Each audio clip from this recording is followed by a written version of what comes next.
ہے. حضور محدث اعظم ہند کے چوچوی رحمت اللہ تعالی علیہ ان کی شان یوں بیان کرتے ہیں، مرتبہ حضرت صدیق کا یہ ہے سید، مرتبہ حضرت صدیق کا یہ ہے سید، ہر فضیلت کے وہ جامع ہیں نبوت کے سوا، ہر فضیلت کے وہ جامع ہیں نبوت کے سوا. اب سننا، وہ ابو بکر صدیق جو پوری رات عبادت کرے، وہ ابو بکر صدیق جن کی شان میں قرآن کی آیتیں نازل ہو، وہ ابو بکر صدیق جس کی تعریف مصطفیٰ جان رحمت کرے. سوچو کیسے ہوں گے صدیق، ان کو تو آخرت سے بے فکر ہو جانا چاہیے تھا کہ رسول اللہ میری تعریف کر رہے، وہ بھی کیسے تعریف کر رہے. اللہ اکبر. ایک مرتبہ حسان بن ثابت میرے آقا کی نعت لکھ کر لائے، ذرا کان کھول کے سن لو میرے بھائیو، صدیق اکبر کی شان کیا ہے اور پھر ان کی فکر آخرت کیا ہے. اللہ اکبر. حسان بن ثابت رسول اللہ کی شان میں نعت لکھ کے لاتے ہیں. کنز العمال میں روایت موجود ہے، میرے آقا نے وہ کیا حسان کا حضور میں نعت لایا ہوں. فرمایا او حسان تم میری شان میں لکھ لکھ کر لاتے ہو، کبھی میرے ابو بکر کی شان میں بھی کچھ لکھا ہے؟ کبھی میرے ابو بکر کی شان میں بھی کچھ لکھا؟ اس کی شان میں بھی لکھو جس کی منقبت نبی رحمت لکھوائے. آپ اندازہ کریں، جس کی منقبت سید الکونین لکھوائے، سید العالمین لکھوائے، پوری دنیا جس کی شان بیان کرے، وہ شان والا نبی حسان کو کہے کہ حسان میرے ابو بکر کی شان لکھ. وہ صدیق اکبر ہے، وہ صدیق اکبر ہے. لیکن اب سن لو، وہ میری قوم کے جوان جو جمعہ کی 2 رکعت کبھی بے وضو پڑھتے ہیں کبھی بے غسل پڑھتے ہیں. اس پہ ہنسنے کی بات نہیں، میں کوئی لطیفہ نہیں کہہ رہا ہوں، توجہ کرنا. بے غسل اور بے وضو اس لیے کہہ رہا ہوں کیونکہ 35 سال کا ہو گیا ابھی تک غسل کرنا بھی نہیں سیکھا.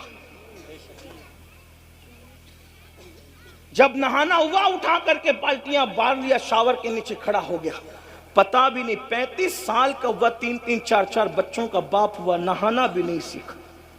25 سال سائنس اور ٹیکنالوجی کو سیکھنے میں لگا دیا جس سے دنیا سنورتی. میں مخالف نہیں ہوں، میں تو کہتا ہوں سکھاؤ. ستاروں کے آگے جہاں اور بھی ہے، ابھی عشق کے امتحان اور بھی ہے. تو شاہی ہے، پرواز ہے، کام تیرا، تیرے سامنے آسماں اور بھی ہے. آپ سائنس کے ایجادات کی بنیاد آپ نے رکھی ہے. میں سائنس کا مخالف بالکل نہیں، بلکہ ہم تو کہتے ہیں سائنس جتنی ترقی کرے گی اسلام کا حسن اتنا بے نقاب ہوگا.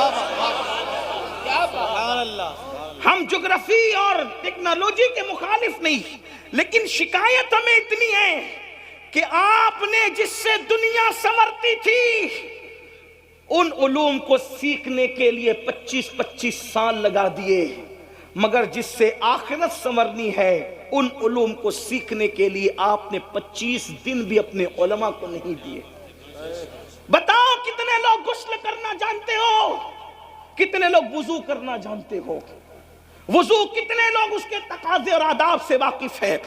جو قوم وضو اور غسل میں ناقص ہو، پوچھو مفتی اعظم سنبھل جلوگر ہیں کہ کیا جن اعضاء کو دھلنے کا حکم ہے وضو میں، اگر بال برابر بھی جگہ سوکھی رہ جائے تو کیا وضو ہوگا؟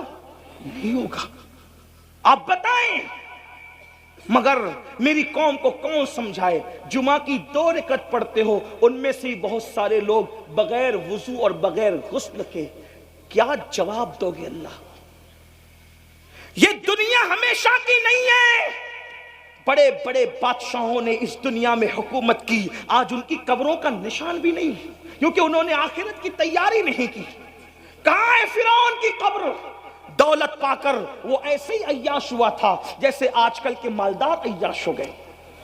دولت پا کر وہ اللہ کو ایسے ہی بھول گیا تھا جیسے آج کل کے مالدار اللہ کو بھول گئے. بلکہ ایک بات کہوں گا، پتہ نہیں کہاں تک صحیح لکھی ہے سیرت نگاروں نے، فرعون دن بھر لوگوں کو بے وقوف بناتا تھا اور رات میں اللہ کی بارگاہ میں روتا تھا، کہتا ہے مولا خدا تو ہی ہے، میں لوگوں کو دھوکہ دے رہا ہوں. آپ اندازہ کریں، آپ اندازہ. اسی لیے قدرت نے اس کو اتنے دن مہلت دی، اتنے دن اس کو مہلت ملی. میں کہتا ہوں فرعون رو رہا ہے راتوں کو، فرعون رو رہا ہے۔ اے کلمہ پڑھنے والے، کیا کبھی تو نے اپنے گناہوں کو یاد کر کے بھی آنسو بہائے؟ آپ مجھے بتاؤ تو صحیح، کہاں ہو، کس دنیا میں ہو؟ یاد رکھنا یہ دنیا میں ہمیشہ نہیں رہو گے۔